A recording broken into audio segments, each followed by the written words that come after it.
শিয়ালের কি খেতে ভালো লাগে আর কি খেতে অপছন্দ করে তা আমরা হয়তো জানি না,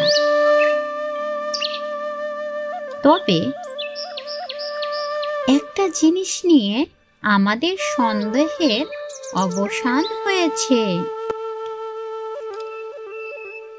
মাঝে মাঝে শিয়ালকে আখের খেতে ঘোরাঘুরি করতে দেখা যাচ্ছে, আর সময় সময় আখ চিবোতেও দেখা যাচ্ছে। প্রতিদিনের মতো আজও শিয়াল আখের ক্ষেতের সামনে এসে দেখে আখের ঝাড়ের মধ্যে একটা ভীমরুলের চাক। সে এরকম জিনিস কখনো দেখেনি।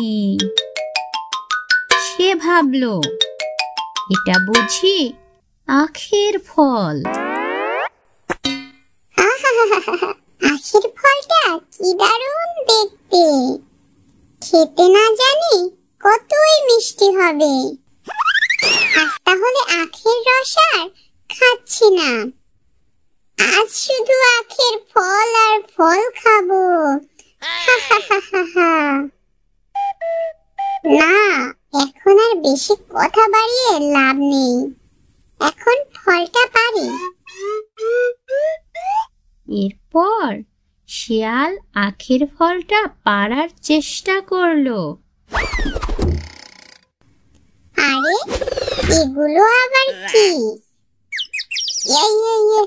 আরে ছাড় ছাড় ছাড়, আর কামড়াস না, ছাড়। ওরে বাবা রে, মরে গেলাম রে। ওরে বাবা ছাড়, ওরে বাবা। না, আজ আর ফল খেতে পারবো না, পালাই পালাই।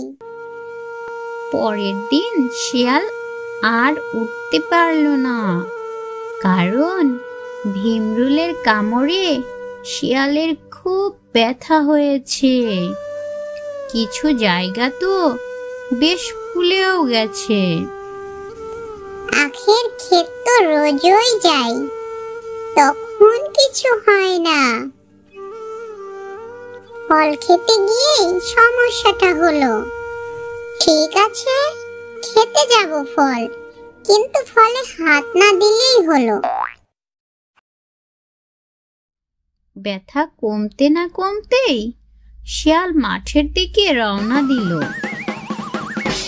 আখের ক্ষেতের সামনে এসে ভাবে, ধুর, আমিও বোকা, ফলের ভিতর পোকা থাকবে আমি জানবো কিভাবে?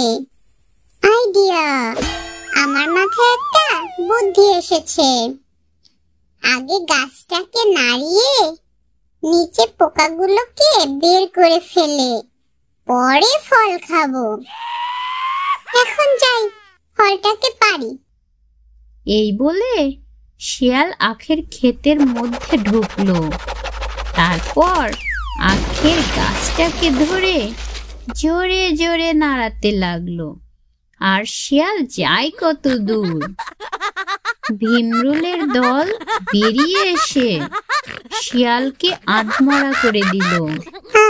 বাঁচাও, কামড়ে শেষ করে দিল।